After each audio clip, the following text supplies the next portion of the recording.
స్వరాజ్య world TV మీరు మా కోసం మా సమస్యలని ప్రపంచానికి తెలియజేయడానికి వచ్చిన మీ అందరికీ జై స్వరాజ్య టీవీకి ధన్యవాదాలు.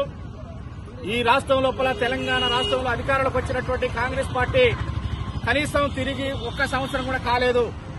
సంవత్సరం పరిపాలన పూర్తి కాకముందే మేము గొప్పగా ఈ ప్రభుత్వం గొప్పగా చెప్పుకుంటున్నటువంటి 6 గ్యారంటీల సంక్షేమ పథకాలను అమలు చేస్తామని చెప్తా ఉన్నది ఒక పక్క.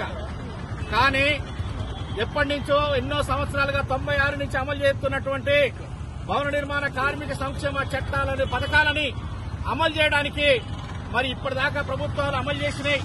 మరి ఈ రోజు కాంగ్రెస్ ప్రభుత్వం వచ్చిన తర్వాత ఈ ప్రభుత్వం ఈ కార్మిక సంక్షేమ చట్టాలను అమలు చేయడానికి చేత కాకుండా ఇవాళ ప్రైవేట్ ఇన్సూరెన్స్ కంపెనీలకి అప్పచెప్పి తమ చేతులు దులుపుకోవాలని చూస్తున్నటువంటి పరిస్థితుల్లో తెలంగాణ రాష్ట్రంలో ఉన్నటువంటి భవన నిర్మాణ కార్మిక సంఘాలన్నీ కూడా ఐక్యమై ఒక జాతిగా ఏర్పడి తెలంగాణ రాష్ట్రం లోపల అనేక ఉద్యమాలకు పోరాటాలకు ఇవాళ ముందు రావడం జరిగింది. అదేవిధంగా ఈ నెల 9వ తారీఖు నుంచి తెలంగాణ రాష్ట్రం లోపల అన్ని కార్మిక సంఘాలతోటి మరి రౌండ్ టేబుల్ సమావేశాలు నిర్వహించి ఈ రాష్ట్ర ప్రభుత్వానికి హెచ్చరిక చేయడం జరిగింది. అట్లాగే 11వ తారీఖు 13వ తారీఖు నాడు తెలంగాణ రాష్ట్రంలో ఉన్నటువంటి 33 జిల్లాలలో రౌండ్ టేబుల్ సమావేశాలు నిర్వహించి ఈ ప్రభుత్వానికి సంక్షేమ బోర్డులకు హెచ్చరిక చేయడం జరిగింది.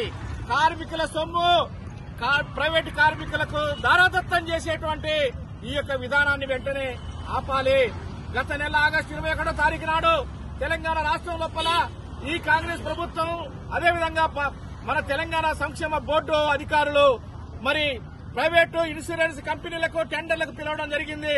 27వ తారీఖు నాడు ఆగస్టు మరి టెండర్లు పాడడం అనేది జరిగింది. అప్పటి నుంచి ఈ రాష్ట్రంలో ఉన్నటువంటి అన్ని కార్మిక సంఘాల పక్షపాతులు కార్మిక సంఘాల యూనియన్లు దీన్ని వ్యతిరేకిస్తూ పోరాటాలకు సిద్దం కావడం జరిగింది.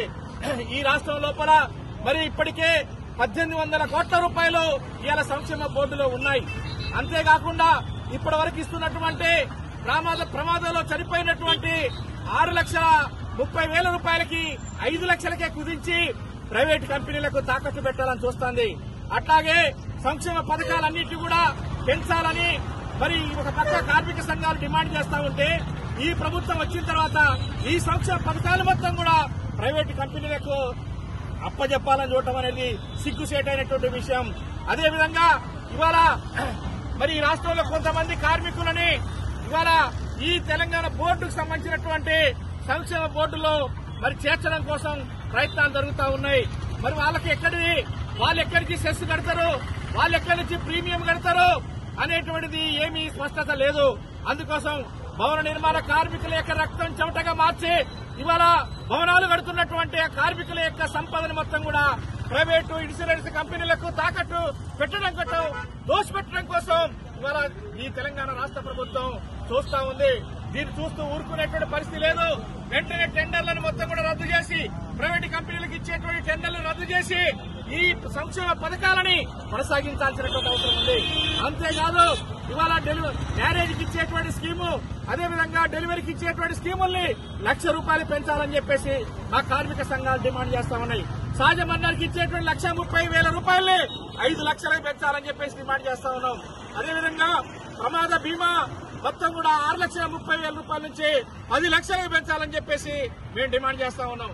అట్లాగే శాశ్వత అంగవైకల్యానికి ఇచ్చేటువంటి ₹5,00,000 8 లక్షల రూపాయలు చేయాలని చెప్పేసి అట్లాగే పాక్షిక అంగవైకల్యానికి 4 లక్షలకు బదులు మరి 7 లక్షల రూపాయలు చేయాలని చెప్పేసి ఇట్లా కార్మిక సంక్షేమ భవన నిర్మాణ కార్మికుల యొక్క సంక్షేమాన్ని మరిచినటువంటి ఈ రాష్ట్ర కాంగ్రెస్ పార్టీ ఇవాళ వీళ్ళందరినీ బిచ్చగాలుగా చేయాలని చూస్తా ఉంది.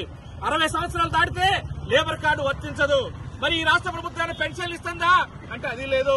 కాబట్టి భవన నిర్మాణ కార్మికులు 60 సంవత్సరాలు నిండిన తర్వాత వాళ్ళ జీవితాలేంటి, ఆ కుటుంబాలు ఎట్లా గడతాయని చెప్పేసే విషయాన్ని ఈ ప్రభుత్వం ఆలోచించడం లేదు.